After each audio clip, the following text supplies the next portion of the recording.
नमस्कार.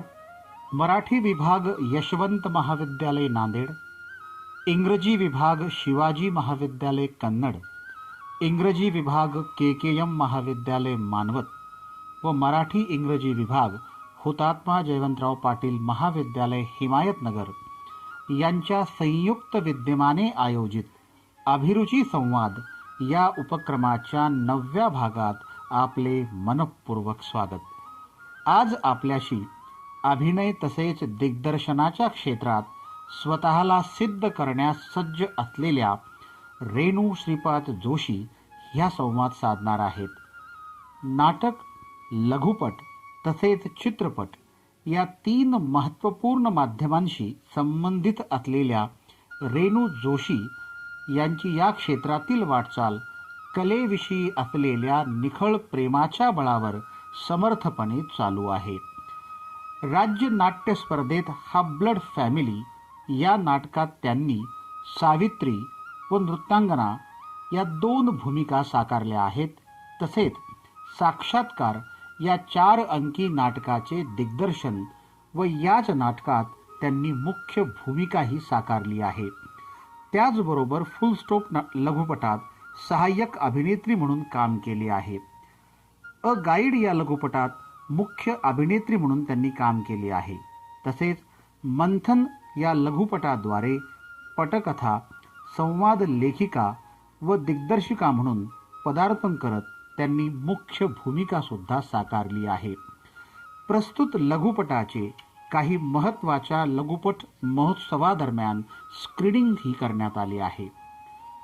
शिरपा या चित्रपटाद्वारे मराठी चित्रपट सृष्टीत पदार्पण करत या चित्रपटात सहाय्यक अभिनेत्री म्हणून सैराट फेम छाया कदम, ज्येष्ठ अभिनेते रवींद्र बेर्डे, प्रेमा किरण यांच्यासोबत त्यांनी अभिनय साकारला आहे.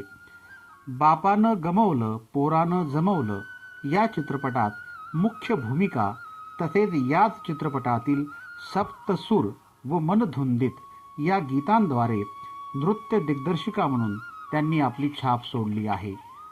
अभिनय व दिग्दर्शनाबरोबरच काही लघुकथा प्रकाशित करत त्यांनी आपली साहित्य लिखाणाची आवडही जोपासली आहे, हे आवर्जून नमूद करावे लागेल.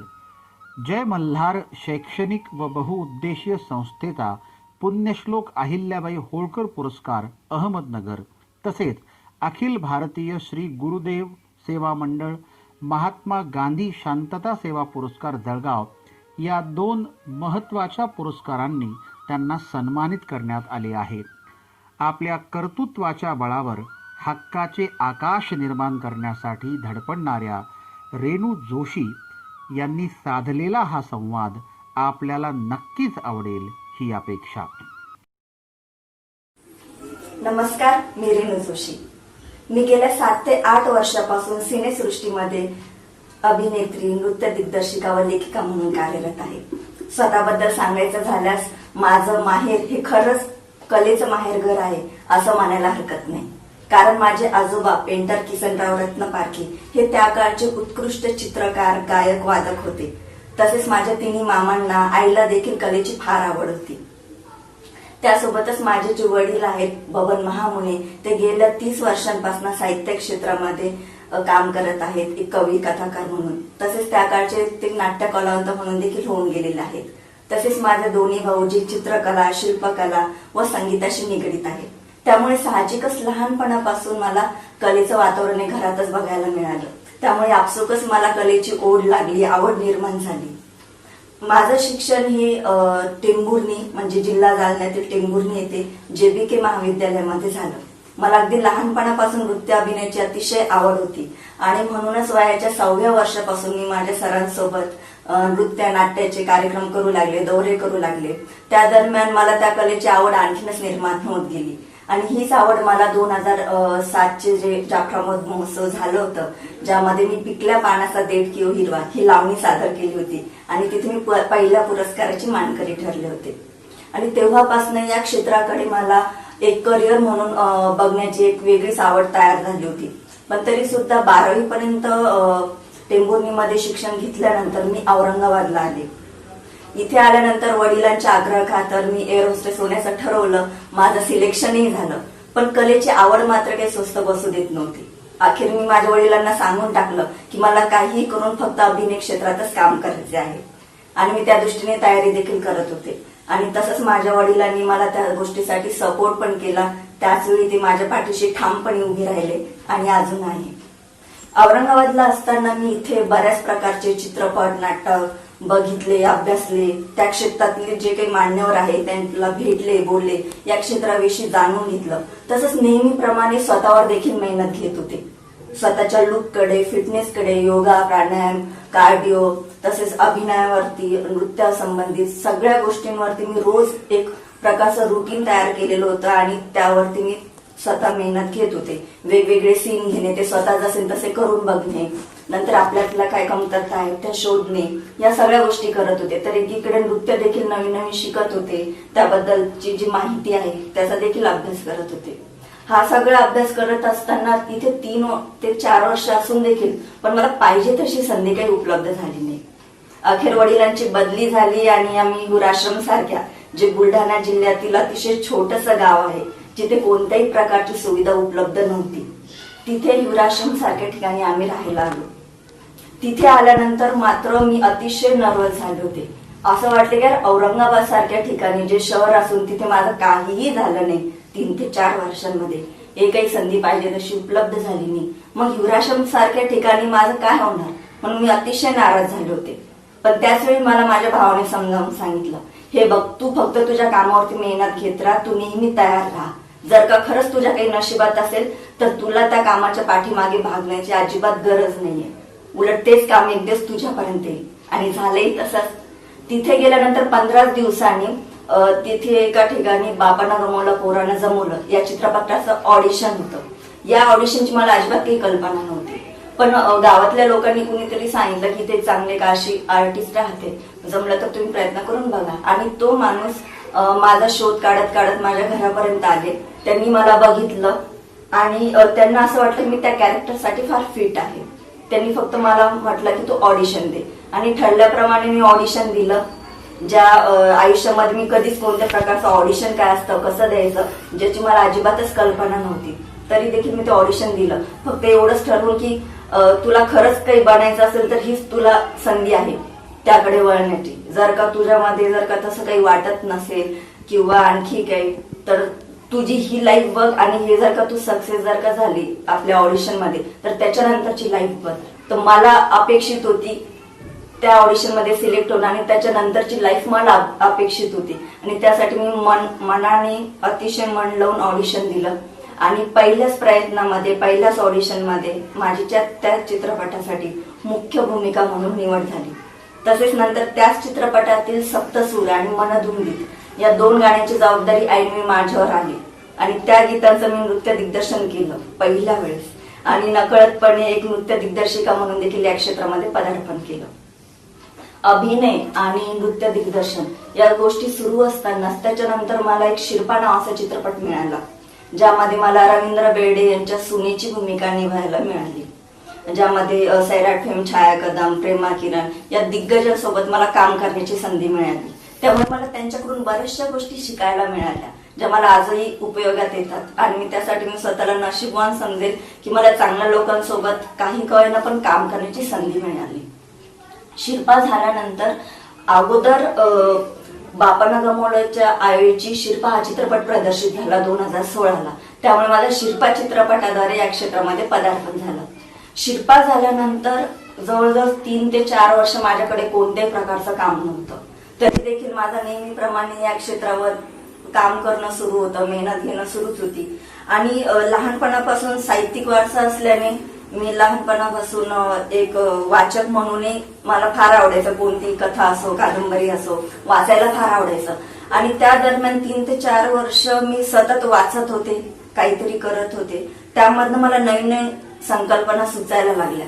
आणि नकळतपणे माझ्या हातून खुशी नावाची एक लघुकथा जी आहे तिची निर्मिती झाली. आणि त्यानंतर लघुकथा आपली प्रतीक्षा आहे, घुंगऱ्या आहे, बाळागाव कशांगई, अशा अनेक प्रकारच्या मी जवळपास 15 ते 20 लघुकथा लिहित गेले. आणि त्या वृत्तपत्रांद्वारे इतरांसमोर येत गेला, वाचकांना आवडत गेला, तेव्हा कुठेतरी स्वतःला अशी जाणीव झाली की आपण चांगल्या प्रकारे लिहू शकतो, आपल्याला त्यामध्ये त्या गोष्टी कळतात, उपजतच काही आहे, तर का नाही म्हणून आपण या क्षेत्राचा देखील एक वेगळा विचार करावा. आणि त्या दृष्टीने मग मी सतत लिहिण्याचाही देखील प्रयत्न केला. आणि त्या गोष्टीमुळे मला फायदा असा झाला की वाचन लिखाण असल्यामुळे त्याचा मला कुठेतरी अभिनयात देखील फायदा होत राहिला. त्यानंतर आणि तोच फायदा मला मंथन हा लघुपट करत असताना नक्कीच फायदा झाला. आणि त्या मंथन लघुपटाद्वारेच मी एक पटकथा लेखिका म्हणून बाहेर आहे. त्यामुळे मला बऱ्यापैकी ओळख मिळाली, काहीतरी नवीन शिकता आलं. तसेच पहिल्यापासून मला कोणत्या ना कोणत्या गोष्टी सतत शिकण्याची सवय असल्या कारणामुळे मी यासोबतच टेक्निकल गोष्टींचा देखील साईड बाय साईड अभ्यास कुठेतरी करतच होते. म्हणजे कॅमेरा म्हणजे काय, शॉर्ट्स म्हणजे काय, या सगळ्या गोष्टींचा मला एक आवड असल्यामुळे मी साहजिकच सराव करत होते, त्याबद्दल जाणून घेत होते, अभ्यास करत होते. आणि त्याचा फायदा मला मंथन शॉर्ट फिल्म शूट करताना आला किंवा जेव्हा मी सेटवर गेले तेव्हा मला त्या गोष्टी कळण्यासाठी त्याचा उपयोग झाला. त्यामुळे मला असं वाटतं की नुसता अभिनय येणं किंवा आपल्याला फक्त अभिनय क्षेत्रात करिअर करायचं म्हणजे मग आपल्याला बाकी गोष्टींची काही घेणदेण नाही असं मला वाटत नाही.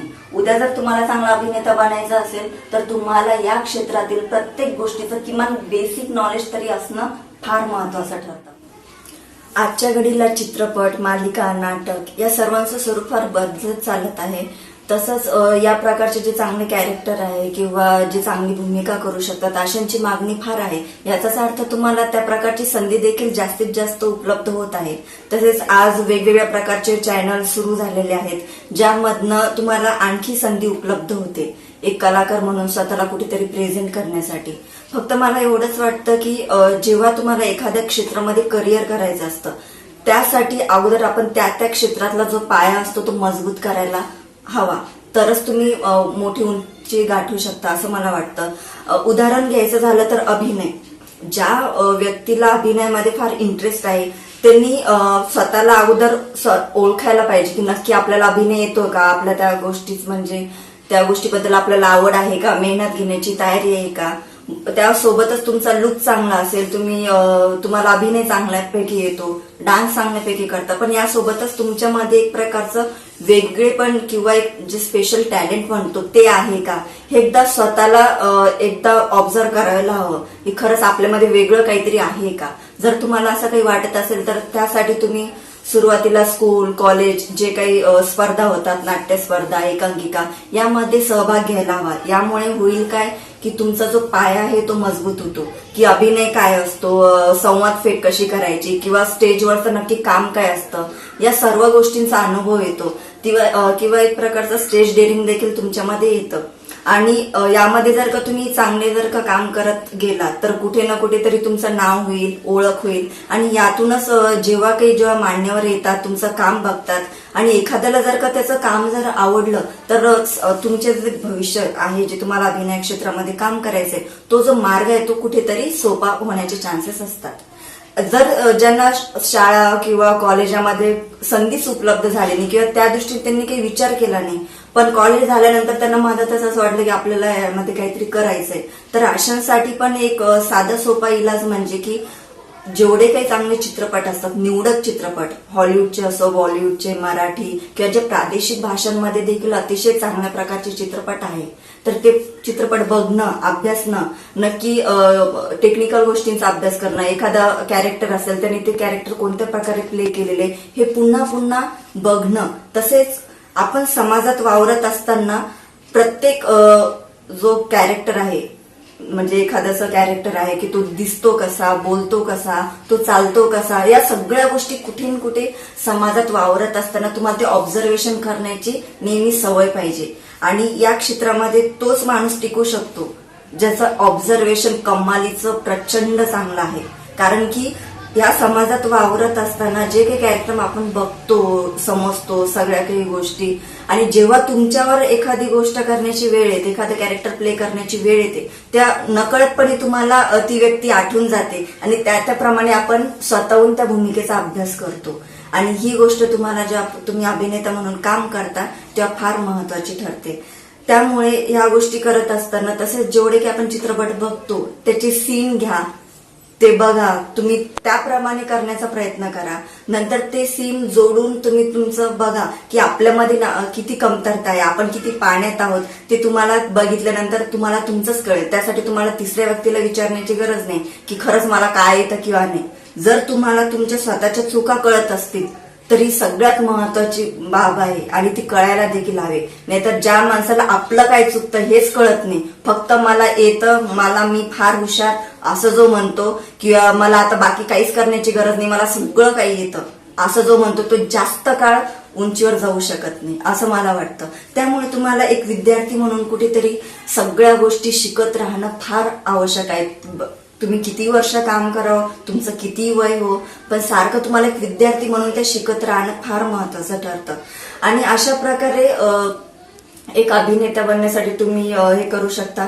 पण जेव्हा तुम्हाला या क्षेत्रामध्ये एंट्री करायची असते तर ती कशा प्रकारे करायला पाहिजे यासाठी बऱ्याच म्हणजे डोकं चालत नाही की यार नक्की काय करावं, डायरेक्ट तर कोणी काम देणार नाही, आपल्यामध्ये आहे नाही, कसं ओळखायचं. तर त्यासाठी एक सोपा मार्ग मला असं वाटतो की तुम्ही जर का असिस्टंट डिरेक्टर म्हणून जर का या क्षेत्रामध्ये जर का एंटर झालात तर तुम्हाला प्रत्यक्ष सेटवरचं काम बघायला मिळेल.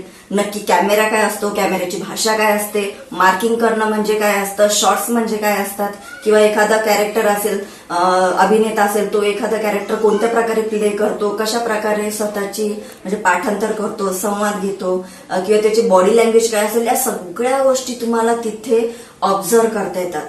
आणि मी सुरुवातीला सांगितल्याप्रमाणे तुमचं ऑब्झर्वेशन जर का चांगलं असेल तर तुम्ही असिस्टंट डिरेक्टर होऊन डायरेक्ट अभिनेता बनण्यासाठीचा जो मार्ग आहे तो लवकरात लवकर तुमच्या जवळ येईल असं मला वाटतं.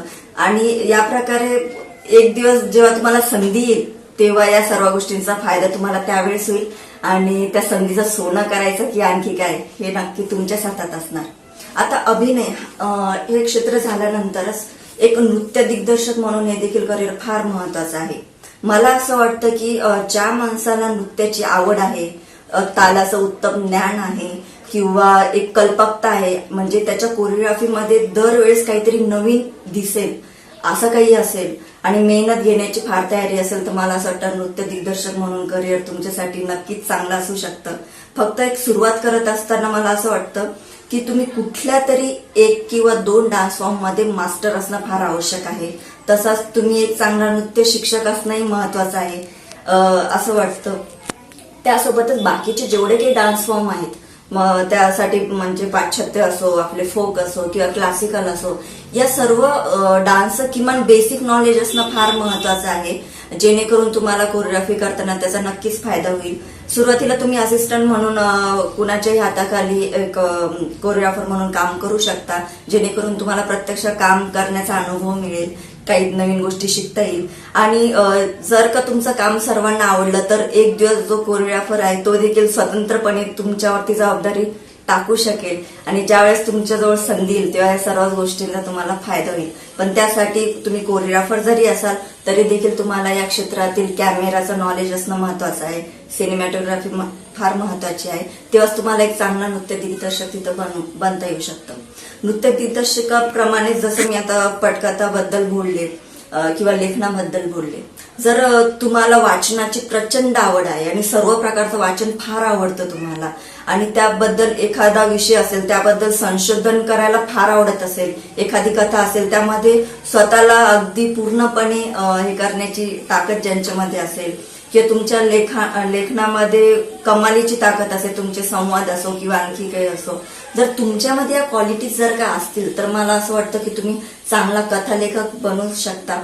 आणि जो माणूस कथालेखक बनतो, बरेचसे असे असतात की त्यांना स्टोरी टेलिंग नावाची गोष्ट जमत नाही, पण त्यासोबत तुम्हाला स्टोरी टेलिंग नावाची गोष्ट जर का जमली तर ज्यावेळेस तुम्हाला तुमची कथा किंवा पटकथा प्रोड्युसरला ऐकवायची आहे आणि तेव्हा जर का तुमचं स्टोरी टेलिंग जर का चांगलं असेल तर ती जी गोष्ट आहे ती सर्वांच्याच अगदी ते चित्र डोळ्यासमोर येईल आणि ती गोष्ट सर्वांना रुचेल, आवडेल. आणि ज्यावेळेस तुमची गोष्ट रुचते, आवडते, ती लोकांना चांगली समजते तेव्हाच ते कुठेतरी त्या गोष्टीचा एक फिल्मसाठी विचार करू शकतात असं मला वाटतं. पटकथा म्हणजे पटकथा लिहिताना किंवा संवाद लेखनाबद्दल मला असं वाटतं की हे करत असताना देखील तरी तुम्हाला चित्रपटाचं कुठेतरी नॉलेज असणं फार महत्वाचं आहे की आपली कथा पडद्यावरती कशा प्रकारे दिसेल, तो पट कसा प्रकारे उलगडेल, त्याचा अर्थच म्हणजे एक प्रकारची पटकथा. आणि हे जर क्षेत्र म्हणजे आणि यासाठी मला नाही असं वाटत की तुम्ही फारच खूप काही शिकलेले असले, खूप काही वाचलेलं असलं म्हणजेच तुम्हाला ही गोष्ट येते असं नाही वाटत. कारण की कुठे ना कुठे एक गोष्ट पहिल्यापासून तुमच्यामध्ये असते, फक्त गरज असते त्याला पॉलिश करण्याची.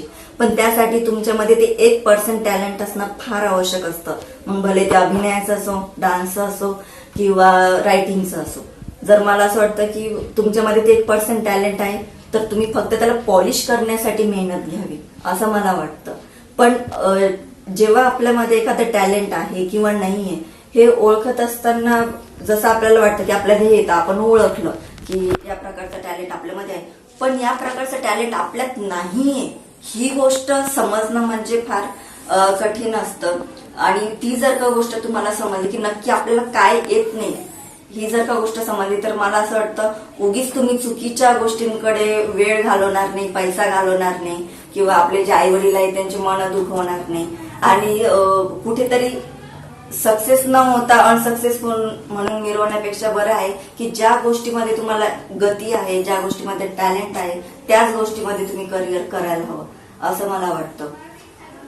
आता बरेचसे मुलं मुली असतात जे ग्रामीण भागातून आलेली आहेत, त्यांना पण ऍक्टर व्हायचं असतं, मुलींना देखील व्हायचं असतं. पण मुलींच्या आई वडिलांचा एक साधासा बघण्याचा दृष्टिकोन असतो या क्षेत्राकडे, ते म्हणजे अभिनय क्षेत्र म्हणजे मुलींसाठी अतिशय वाईट आहे. पण मला असं म्हणायचं की आजच्या काळामध्ये कुठलं असं क्षेत्र आहे जे पूर्णपणे चांगलं आहे किंवा पूर्णपणे वाईट आहे. मला तरी असं वाटतं की पूर्णतः तुमच्यावर डिपेंड आहे की तुम्हाला कॉम्प्रोमाइज करून पुढे जायचंय की मेहनत करून. त्यासाठीच म्हणते की पहिली गोष्ट तर तुम्हाला अभिनेता बनायचं असेल तर तुम्हाला आजपासून तसं समजणं, तसं वागणं, तसं ऑब्झर्व करणं, तशी मेहनत घेणं फार आवश्यक आहे. कारण की जेव्हा तुम्ही त्या प्रकारचं लाईफ आतापासून जगाल, त्या प्रकारची मेहनत घेत असाल तर एक प्रकारचा नकळतपणे तुमच्यामध्ये कॉन्फिडन्स तयार होत राहतो. आणि जेव्हा तुम्ही ऑडिशनला जाल तेव्हा तुमच्या चेहऱ्यावरती अगोदर तुम्हाला कॉन्फिडन्स दिसेल, जेणेकरून तुमची जी सिलेक्ट करण्याचे जे चान्सेस आहेत ते एक पाऊल कुठेतरी वाढलं जातं. तसेच मला असं वाटतं की अभिनेता करायचं वाटतो, पण तुम्हाला जर का एखादं स्क्रिप्ट दिलं पण ते जर का तुम्ही 5 मिनिटापेक्षा जर का 10, 15, 20 किंवा 1-1.5 तास फक्त एक पेज लावण्यासाठी वेळ घेत असाल तर मला नाही असं वाटत की तुमचं ऑडिशन मध्ये कुठेतरी सिलेक्ट होईल. कारण की कुठे जेव्हा मालिकेमध्ये काम करायचं, चित्रपटात काम करायचं, तेव्हा तुम्हाला कमीत कमी वेळामध्ये पाठांतर करून त्या गोष्टीचा सराव करून लगेच तुम्हाला प्रेझेंट व्हायचं असतं. आणि जर का तुम्ही उशीर लावला तर त्यामध्ये ऑफकोर्स प्रोड्युसरचं हे नुकसान होणार असतं. त्यामुळे ऑडिशन मध्ये जे तुम्हाला रिजेक्शन मिळतं त्यामध्ये एक गोष्ट ही पण आहे की जर का तुम्हाला पाठांतरला वेळ लागत असाल, तुम्ही खूप वेळ घेत असाल तर त्यामुळे तुमचं रिजेक्शन होण्याची दाट शक्यता असते. पण याचा अर्थ हा नाही, कधी पण ऑडिशन मध्ये जेव्हा तुम्हाला सिलेक्ट करतात किंवा अनसिलेक्ट केलं जातं त्याच्या 2 गोष्टी असतात. तुम्हाला जर का सिलेक्ट नाही केलं तर एक आहे की तुमचा अभिनय कुठेतरी कमी असेल म्हणून तुम्हाला सिलेक्ट नाही केलेलं. तर दुसरी गोष्ट एक आहे की ही गोष्ट करत असताना तुमच्यामध्ये जे आपण कॅरेक्टर प्ले करणार आहोत किंवा तुम्हाला जे स्क्रिप्ट दिलेलं आहे त्या कॅरेक्टरसाठी तुम्ही जर का फिट बसलेच नाही तर तुमचा अभिनय कितीही चांगला असला तरी देखील तुम्हाला घेणार नाही. पण याचा अर्थ हा नाही की आपल्याला अभिनयच येत नाही म्हणून. त्यामुळे रिजेक्शनचे 2 कारणं असतात, एकतर अभिनय न येणं किंवा कॅरेक्टरसाठी फिट न बसणं. पण आपलं काम हे आहे की दरवेळेस आपण आपल्या स्वतःवरती मेहनत घ्यायला पाहिजे कधी पण, तेव्हाच तुम्ही जेव्हा कधी संधी येईल तेव्हा तुम्ही पूर्ण असाल असं मला वाटतं. आणि अशा बरोबरच कारण की मी ह्या ज्या काही गोष्टी सांगते स्व अनुभवावरनं सांगते. कारण की मला असं वाटतं की जेव्हा आपण एखाद्या क्षेत्रामध्ये काम करतो तेव्हा प्रत्येकाचा अनुभव, अच्छा अभिनेता आहे मग अभिनयच करणार आहे, रायटिंग आहे अच्छा रायटरच म्हणून आहे. पण माझ्या बाबतीत मात्र उलट झालंय. कारण की मला अभिनयाबरोबर नृत्य दिग्दर्शन, पटकथा लेखन या सर्व गोष्टींची आवड होती. मी मेहनत घेत गेले त्याबद्दल आणि तशा संधी आल्यानंतर मी माझं काम कुठेतरी शो करत गेले, ज्यामुळे माझी एक वेगळी ओळख झाली की नाही फक्त अभिनेत्री नाही तर नृत्य दिग्दर्शिका पण आहे, पटकथा लेखिका म्हणूनही काम करते. आणि अशा प्रकारे मी एकाच वेळी वेगवेगळ्या क्षेत्रांमध्ये सारख्याच गतीने काम करू शकले. याचं श्रेय फक्त एका गोष्टीला जातं, ते म्हणजे वेळेचं नियोजन. आणि मला असं वाटतं, जर एखाद्या गोष्टीमध्ये तुम्हाला जर काही इंटरेस्ट असेल तर तुम्ही काहीही करून त्या गोष्टीसाठी वेळ काढताच. आणि जर का तुम्ही त्या गोष्टीसाठी वेळ काढत नसाल किंवा टाळाटाळ करत असाल तर समजून घ्या की तुम्हाला त्या गोष्टीचं ना आवड आहे किंवा तुमच्यामध्ये त्या गोष्टीचं स्किलच नाहीये. म्हणूनच मी या सर्व गोष्टी करू शकले. आणि या सर्व गोष्टींचं आता नॉलेज कुठेतरी मिळालं पाहिजे असं म्हणून जी आता यशवंत महाविद्यालयाने जो नवीन उपक्रम सुरू केलेला आहे, ज्यामध्ये पटकथा लेखन, नृत्य दिग्दर्शन, थोडक्यात चित्रपटाविषयी या मनोरंजन क्षेत्राविषयी जेवढे काही भाग आहेत ते एकाच ठिकाणी विद्यार्थ्यांना कुठेतरी नॉलेज मिळेल असं काहीतरी त्यांनी हा उपक्रम सुरू केलेला आहे. याबद्दल मला खरंच खूप आनंद होत आहे, कारण की सामान्य जे लोक आहेत त्यांना किंवा विद्यार्थ्यांना ज्यांना या क्षेत्रामध्ये यायचं आहे अशांसाठी हा उपक्रम सुरू केल्यामुळे त्यांना या गोष्टीचा कुठे न कुठे नक्कीच फायदा होईल असं मला वाटतं. त्यामुळे मला अभिनंदन करावं असं वाटतं यशवंत महाविद्यालय, KK महाविद्यालय किंवा आणखी 1-2 महाविद्यालय मिळून ज्यांनी हा उपक्रम सुरू केला आहे, की खरंच तुम्ही नवीन येणाऱ्या मुलांसाठी ही जी गोष्ट करताय ती अतिशय खूप छान करत आहे. आणि या अभिरुची संवाद या उपक्रमासाठी एक अभिनेत्री म्हणून मला इथे काहीतरी बोलण्याची संधी दिली, एक स्वतःचं व्यक्त व्हायला संधी दिली, याबद्दल मी यशवंत महाविद्यालय यांची खूप खूप आभारी आहे. Thank you so much.